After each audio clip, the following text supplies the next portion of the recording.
මුලින්ම දැනගන්න ලැබුණේ මගේ වයිෆ්ගේ යාළුවෙක්ගෙන්. එයා ගේ හදලා තිබ්බා කිසිම කරදරයක් නැතුව. ඊට කලින් මට මේ අන්ප්ලසන්ට් එක්ස්පීරියන්ස් එකක් තිබ්බා අපිට ගේ හදන්න ගිහිල්ලා. මම හිතන් හිටියේ මේ සල්ලි තියෙනවා නම් ගෙවල් හදන එක නතින් කියලා. නමුත් ඒක එහෙම නෙමෙයිනේ. කොච්චරද කියනවනම් මට ගෙවල් හැදිල්ල එපා වෙලා තිබ්බේ. ශාමිවාම කියන්න. මුලින්ම අපිට වදයක් උනේ බාස්ලා. එක දිගට වැඩට එන්නේ නැහැ, ගෝලියෝ නැහැ කියයි, වැස්ස කියයි.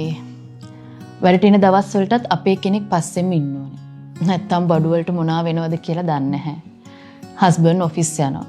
මම බබත් එක්ක ඉන්නවා. බාස්ලාගේ පස්සෙන් අපිට හැමතිස්සෙම ඉන්නත් බැහැනේ. ඒක කොහොම හරි මැනේජ් කරගත්තා කියමුකෝ. ඔයගලගේ තාත්තා කොහොම හරි පුළුවන් විතර සයිට් එකට ගිහලා බැලුවානේ. අර බාල බඩු ප්‍රශ්නෙත් එක්ක මට නම් එපාම වෙලා තිබ්බේ. අපිට එක්ස්පීරියන්ස් නැහැ කියලා මේ හાર્ඩ්වෙයාර් එක කට්ටිය දන්නවා. ඉතින් ඒගොල්ලන් අපි මොන බ්‍රෑන්ඩඩ් එකේ මොන හොඳ බඩු ඉල්ලුවත් ඒගොල්ලන් එවන්නේම අර තියෙන ලෝ ක්වොලිටි මැටීරියල්ස්.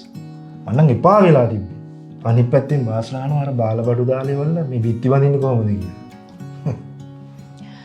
අපේ තාත්තේ සයිඩ් එකේ විසිට් කරපු හැම වෙලාවම කිව්වේ මැටීරියල්ස් බාලයි වැඩි කෙරෙන්නෙත් නැහැ කියලා.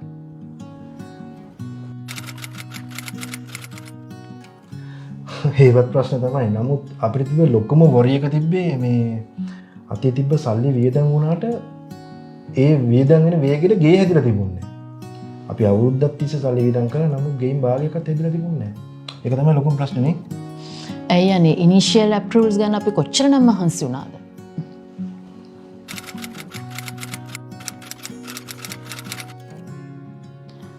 ඔව් මේවත් හේතු වුණා.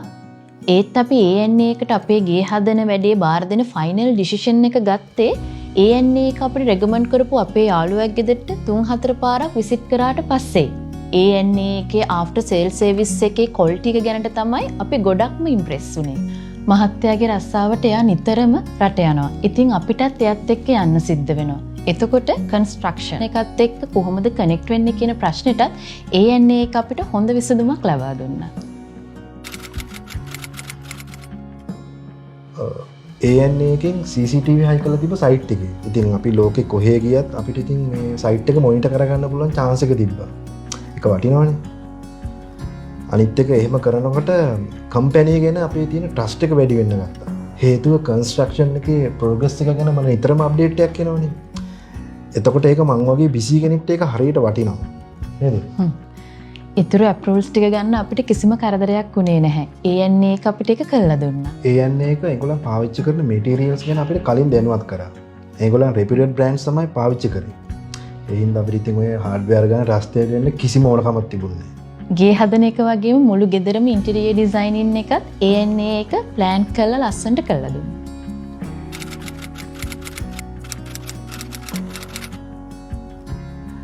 ANA ගේ ප්‍රොෆෙෂනල් සර්විස් එක හින්දා මට මගේ සල්ලි ඉතුරු වුණා. මට මගේ කාලය ඉතුරු වුණා. ඉතින් මගේ ජොබ් එක මම බලාගත්තා. ගේ හැදෙන වැඩේ ANA එක බලාගත්තා. කිසිම හිසරදයක් නැතුව අපිට ඕන විදිහට ලස්සනට අපේ ගේ හදලා දුන්නා. අපිට ANA කම්පැනි හම්බුනේ අපි ගේ හදන්න පටන් ගත්තාන් පස්සේ. නමුත් කවුරු හරි අලුතෙන් ගයක් හදන්න පටන් ගන්නවා නම් ඉඩම තෝරගන්න තැන ඉඳලා ගේ හදලා ඉවර වෙනකම් අපිට බය නැතුව ANA හෝල්ඩින්ග්ස් රෙකමන්ඩ් කරන්න පුළුවන්. නේද?